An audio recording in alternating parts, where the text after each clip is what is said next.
Microsoft pulls faulty AMD driver from its Windows update.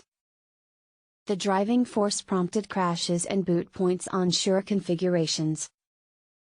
Microsoft has pulled a brand new AMD driver from home Windows updates following studies of crashes and boot points after setup. The driving force, referred to as Superior Microgadgets Incorporated, SG adapter, first hit the general public Department of Home Windows updates on May 8. Following its launch, studies of crashes and boot errors like inaccessible_boot_device began to pile up on Reddit and different websites. In accordance with PC Gamer, the problems have been first reported in a test build pushed to members of the Home Windows Insider program. Regardless of these complaints, it was nonetheless launched to the general public.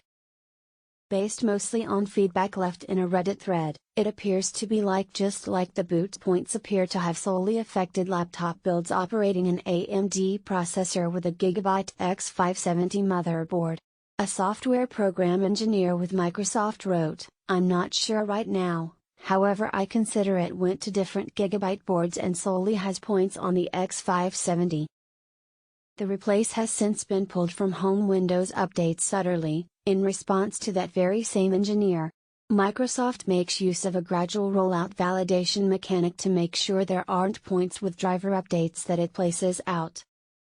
It appears to be just like the boot points appear to have solely affected laptop builds operating an AMD processor with a Gigabyte X570 motherboard. The engineer believes that the replace should have gone to machines that didn't have any points at first, which is why it wasn't flagged by the system. Microsoft has yet to launch any official data surrounding the issue. Thank you for watching this video.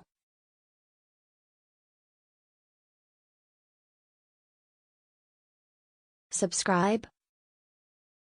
Don't forget to share.